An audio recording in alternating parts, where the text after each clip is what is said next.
자, 우리 다음 내용을 좀 보도록 하겠습니다. 마찬가지로 학교폭력 예방 및 대책 시행 계획이죠. 학교폭력과 관련된 시행 계획입니다. 학교폭력. 자, 학교폭력 관련해서는 교육지휘관 문제뿐만이 아니라 정책 논술도 시험 주제로 많이 나오고 있습니다. 요거는 별도로 한번 꼭 살펴보셔야 되고, 거기엔 또 이렇게 나와 있죠. 보면은 조금 전에 말씀드렸던 추진 방향이라고 나와 있고, 조금 더 구체적으로 정책 영역 뭐 이렇게 표현을 씁니다. 뭐 물론 이제 계획서마다 다 다양한 어떤 용어를 쓰고 있지만은 조금 전에 우리가 봤던 거 있죠. 좀 전에 봤었던 뭐 비전, 목표라는 게 있었잖아요. 비전과 목표가 있으면 그 비전과 목표를 달성하기 위해서 제가 얘기했듯이 추진, 조금 더 구체적인 어떤 추진 과제들이 있어야 되는데, 자, 요렇게 5가지로 나왔습니다. 이렇게 5가지로. 일종의 이거는 이제 과제라고 보시면 되겠죠? 과제라고 보시면 돼요. 과제라고 보시면 되는데.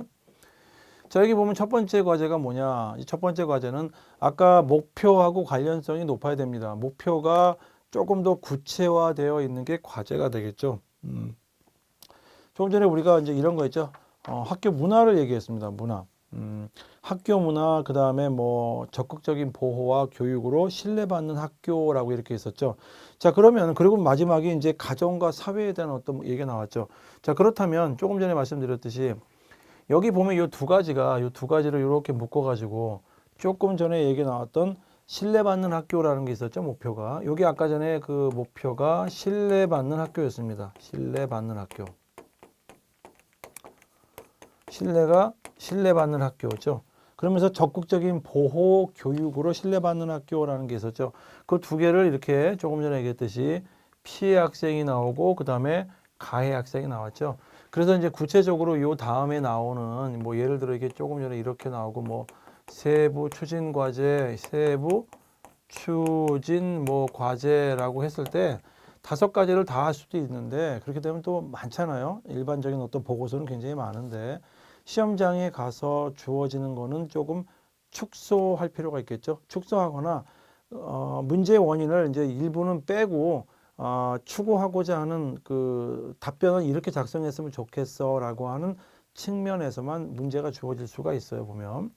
그래서 여기 있는 5가지를 다 구체적으로 쓰면서 해 나갈 수도 있지만은 아까 얘기했듯이 그 목표와 관련해서 한 3가지 정도를 추려가지고 세부적으로 추진 과제를 할 수가 있겠죠. 예를 들어 지금 여기 같은 경우 아까 전에 신뢰받는 학교를 이렇게 해가지고 이제 신뢰받는 학교가 나왔을 때 이거를 여기처럼 이렇게 2가지로 나눠서 가능하겠죠. 그래서 예를 들어 피해 학생, 그다음에 보호 및 치유 시스템 강화하기 때문에 보호 및 치유 시스템 강화한 다음에 어떻게 보호 및 치유 시스템을 강화할 것이냐라고 해서 여기에서 이제 구체적으로 이렇게 방법이 있겠죠. 이렇게 뭐 프로그램이라든가 뭐가 얘기 나올 거예요. 그 다음에 가해 학생에 대한 얘기도 가해 학생 이렇게 한 다음에 가해 학생에 대한 교육 및 선도를 강화하겠다. 그러기 위해서는 뭐 내용은 어떻게 하고 방법은 어떻게 하겠다, 시기는 어떻게 하겠다, 뭐 이런 얘기들이 나올 수가 있습니다. 보면은. 자, 요건 이제 요렇게 쓴다는 거 어떤 예시만 이제 보시면 되는 거고. 여기가 신뢰받는 학교에 대한 얘기가 나오고, 그렇다면 아까 전에 얘기했던 그 학교 문화에 관련된 얘기가 여기가 요 2개가 학교 문화에 관련된 얘기죠. 학교 문화. 학교 문화죠. 존중과 배려가 가득한 학교 문화를 만들겠다. 그러기 위해서는 구체적으로 학교 공동체에 역량을 제고하기 위해서 이런 말 많이 나옵니다. 역량 제고. 역량 제고를 위해서 학교 폭력 예방을 강화하겠다. 자, 학교 폭력 예방을 강화하게 되면 당연히 학교 문화가 뭔가 형성이 되겠죠. 형성이 되는데 그거는 뭐야? 역량 제고를 통해서 하겠다. 자, 요 얘기를 가만히 보시면 여기 중요하죠. 학교 공동체의 역량 제고를 통하겠다라고 했기 때문에 사실은 학교 공동체에 여기 학교 공동체에 들어가는 사람들은 교사도 들어가고 그렇죠? 학생도 들어가죠.